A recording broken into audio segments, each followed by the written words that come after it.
Baby, listen, homeschooling children are not for the weak, okay? Especially if you're homeschooling an autistic child, okay?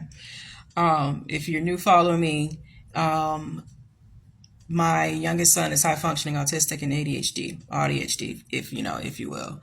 And our experience up through this point has been a fucking nightmare with the public school system. Now, I will give props to the county we used to live in because it definitely was a little bit more tolerable. They definitely were more collaborative with me. I always felt like I was a part of the team. But the bullshit I went through last year with his sixth grade school, let me tell you, I'm gonna say this, baby, that principal can still get it, okay? Because it always starts at the top. And working with that lady was, okay, anyway. So I decided to homeschool, okay? I didn't know what I was signing up for. I just know that was the safest choice for my child moving forward. Okay. Because I did not have any more brain space to keep trying to look for a school that could best accommodate him or to look for a school that knew what the fuck they was doing when it came to children with needs or, IEP children, that type of shit. Listen, I just didn't have the brain space. So I said, fuck it, I'm homeschooling. Again, did not know what the fuck I was getting into. Okay. I just knew that was the safest option for my child because at least I knew at home he was not being abused, right? At least I knew at home, the adult in charge knew how to handle him, right? But I will say this, okay?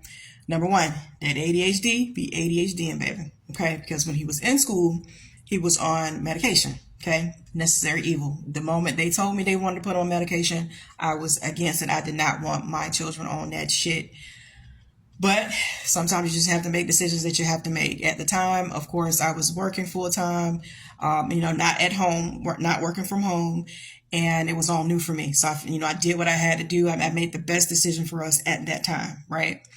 So put him on the medication. It helped with the ADHD. Not that time we didn't have the autism diagnosis, so I didn't know what else to help. I didn't know whatever the hell else was going on with him, but I knew it was something. Anyway, kept fighting, eventually got the autism diagnosis, right? So fast forward, we are now homeschooling, okay?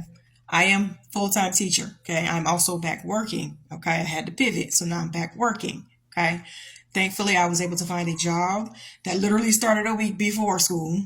Whew, Lord, that training period was, okay, so not only was I going through training for a new job, I was also learning how to homeschool my child for the first time while training for a new job and him getting acclimated to something he's never done before, homeschooling. So it was a lot of change at the same time. It's been so much. Okay.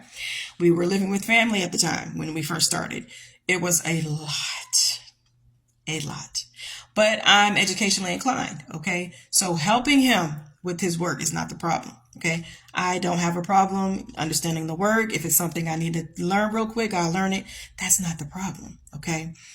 However, it's still learning and getting acclimated to his learning styles. Now, I've always helped my child with his homework. I've always helped him with things that he needed to do at home, but I've never been a full-time teacher.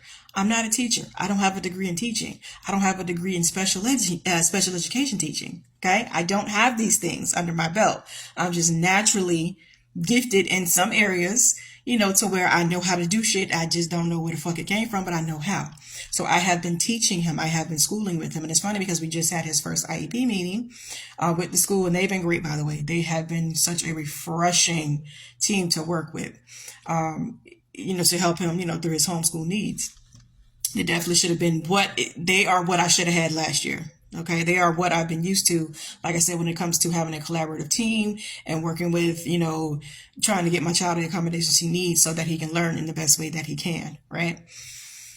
So we just had that first IEP meeting. It was long. Okay. Because it's funny because, his primary counselor, when she first seen his IEP from last year, she said, I cannot believe what I was looking at. She's like, and it doesn't shock me, even though it should. She said, but this is the norm. A lot of children that come to me or come to our school, come to this virtual environment, are coming from shitty places that give them shitty IEPs. She said his IEP is garbage. She said it's garbage. She said all it was on his IEP is basically focusing on his elopement behavior. Nothing of educational goals, nothing of trying to identify his triggers, nothing of really trying to accommodate him. It did nothing but focus on the behavior. She was just like, and that's awful. That is absolutely awful. She's like, I'm so sorry y'all went through that. I said, didn't I tell you? Because I told her in the beginning when I first had my first meeting with her, just one-on-one, I said that the IEP process with this last school was fucking non-existent. And no matter what we tried to offer to them, recommend to them, they didn't implement. They didn't work with the teachers to implement. It was a fucking nightmare. But anyway, so yes, shout out to the mommies and the daddies that are homeschooling your autistic children or your spectrum babies, because my goodness, it's a lot. But like I said before, thankfully, even though I did have to go back to work, I'm able to work from home. I'm able to work a job where I don't have to take phone calls, and I'm able to also, get my caseload done, as well as helping him as well in between. I'm grateful to be in this space right now, but my goodness, it's a lot because I'm doing double the work in an 8-hour shift. I'm homeschooling him, because when it comes to those core subjects, especially like language arts, civics, anything that has to do with a lot of reading. Okay. See, my child has that challenge of anything that is too overwhelming. Okay. Like a lot of reading, a lot of writing, where it has layered thinking, critical thinking. That's a struggle for him. Okay, so you throwing all this ELA shit at him. He's doing civics right now. I don't know if anybody remembers civics, but that's a fucking lot, even for a typical child. Civics is a lot. I remember my son, who's just my oldest son, who's ADHD. He used to complain about civics. I remember. So it's a lot. It is a lot. Learning the branches of government, learning about amendments and the Declaration of Independence. Is so much. It is so much. So this boy has had so many meltdowns behind just this class alone. So again, shout out to us parents who are holding it down with this homeschool shit with our spectrum babies.